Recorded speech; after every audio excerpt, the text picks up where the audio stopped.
한스의 요한복음 하브루타 28번째 시간입니다.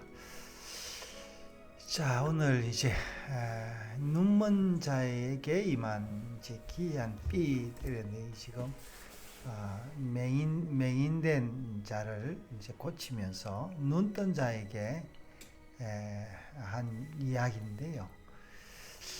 자, 한번 볼게요. 네.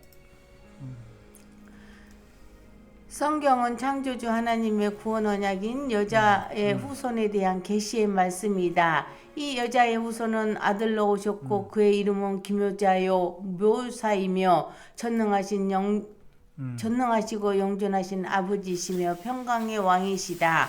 이분이 바로 예수 그리스도이신데 이 예수 그리스도께서 성경 계시의 핵심이며 우리 믿음의 참된 근본이 되신다. 그리고 이 예수 그리스도께서 나의 구주 되심을 성경대로 믿어지는 것이 가장 큰 은혜로이다. 자, 그러니까 이제 우리는 시간이 지나다 보니까 이제 가짜 뉴스와 진짜 뉴스가 이제 밝혀진 시대에 살고 있는데, 이 당시에는 이제 이게 막 섞여 있으니까요. 이게 사실은 이게 쉽지가 않은 거죠. 심지어 그의 가족들조차도 믿지 않았으니까요. 근데 지금도 가짜 뉴스가 온 그 지상파에서는 안 올리니까 그들을 믿는 사람들이 많잖아요.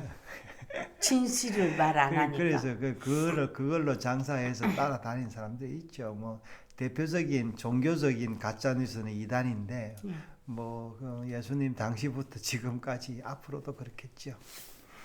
요한복음 9장은 맹인이라는 한 인물의 극적인 변화를 통해 영적인 진리를 생생하게 기록하고 있는데, 태어날 때부터 앞을 보지 못했던 한 사람이 예수 그리스도의 창조적 치유를 통해 빛을 얻고 세상을 보게 된 이야기이다. 그런데 이 이야기는 단순히 물리적 치유에 머무르지 않고 누가 진정으로 보는 자이고 누가 맹인인지를 깨닫게 하는 영적인 근본 진리의 길로 나가게 한다. 이번 본문은 이 사건의 정점이자 예수님의 구원사역의 본질이 선명하게 드러나는 말씀이라 할 수 있다.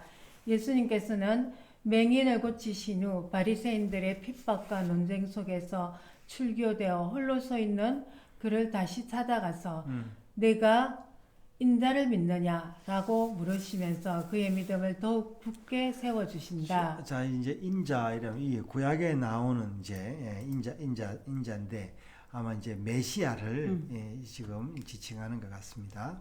마치 고아와 같이 버려진 한 영혼을 긍휼히 여기시는 주님의 깊은 사랑을 발견하게 된다. 네. 여기서 우리가 주목할 점은 맹인이 치유를 받는 후에 받은 후에 네. 예수님을 선지자라고 고백까지 했지만 자신과 관계를 인식하지 못했다는 사실이다. 그가 주여 그가 누구시오니까 내가 믿고자 하나이다라고 되묻는 것은 물리적인 시력이 없어서가 아니었다. 이미 그의 눈은 밝게 뜨며 세상을 볼 수 있었지만 그의 영적인 눈은 아직 인자가 누구이신지 그분이 자신을 고치신 메시아인지를 온전히 깨달은 과정 중에 있었던 것이다. 이런 과정이 바로 죄와 허물로 죽어 영적인 맹인으로 태어난 모든 인류의 구속사적인 여정을 밝히고 있는데, 우리는 본질적으로 영적인 진리를 보지 못하고 하나님의 음성을 듣지 못하며 그분을 인식할 수 없는 상태로 태어났다는 것이다. 죄와 허물로 죽었다는 것은 하나님과의 관계가 단절되어 영적으로 생명이 없고 그 결과 진리를 보지 못하는 맹인이 되었다는 것을 의미한다. 네. 스스로의 힘으로는 단 한 발짝도 빛을 향해 나아갈 수 없는 철저한 무능력의 상태인 것이다.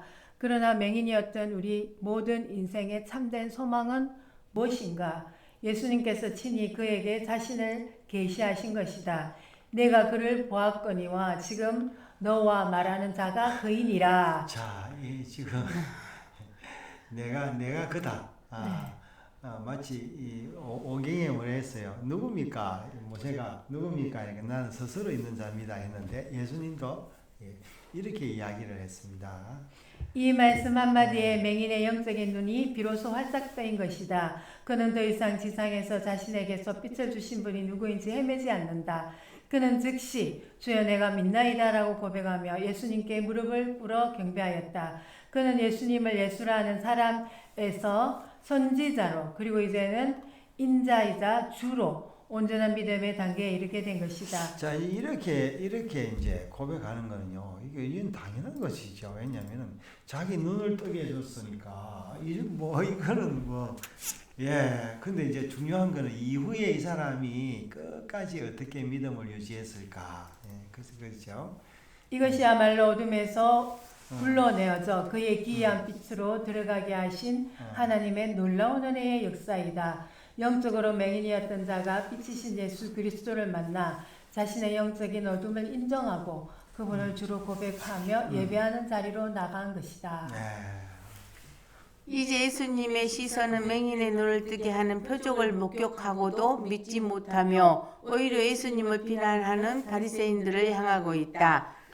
예수님은 이들에게 구원 사역의 역설적인 목적을 선언하시는데 내가 심판하러 이 세상에 왔으나 보지 못하는 자들을 보게 하고 보는 자들은 맹인이 되게 하려 함이라고 선포하셨는데 이 말씀은 바리새인들에게 큰 충격이었다. 그렇죠.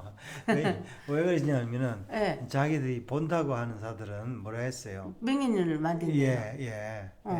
그들은 스스로 영적인 지혜와 통찰을 가진 보는 자들이라고 확신했기 때문이었다. 그래서 그렇죠. 우리도 맹인인가? 라고 반문하였다. 그러니까 자기들이 제일 똑똑하다고 했는데 예. 너희 맹인 아이가 이러니까 이거 우리한테 진짜 하는 이야기인가 이렇게 이야기를 한 거 있는 거죠.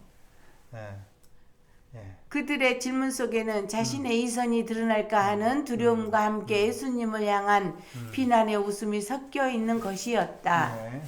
이런 맹목적인 바리새인들에게 예수님께서는 너희가 맹인이 되었더라면 죄가 없으려니와 본다고 하니 너희 죄가 그대로 있느니라. 자, 이 사람들이 이제 사실은요, 어떻게 보면은 의식이 없는 동물들은 영적인 존재가 아니니까 그렇죠. 죄가 없는 거죠.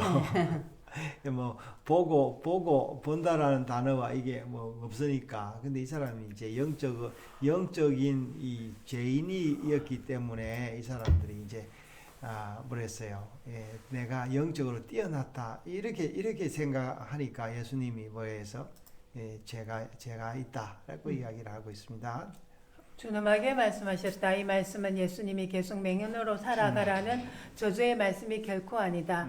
만약 바리새인들이 자신의 영적인 맹목의 한계를 인정했다면, 즉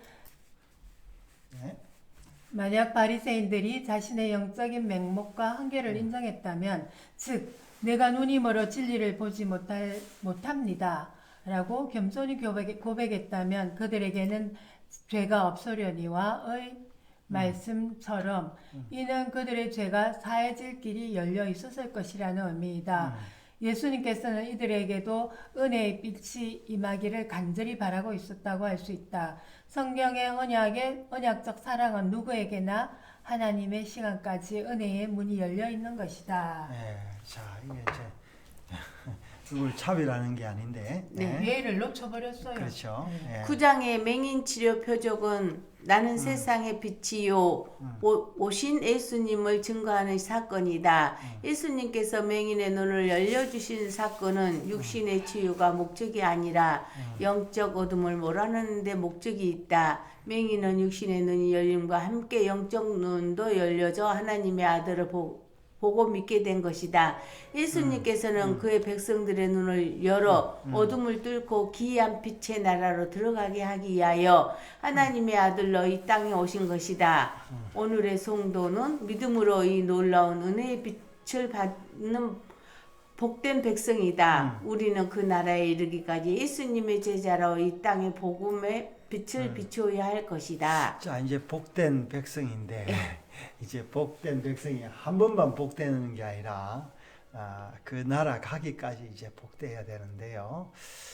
자 이게 참 그러면 저 복된 백성이 또 변질도 할 수 있겠네요. 뭐 그게 역사 아니었겠어요? 인간이니까. 예. 자, 오늘도 우리가 이제 그래서 우리가 이 귀한 빛을 이제 다시 되새기며 살아가고 있는 거죠.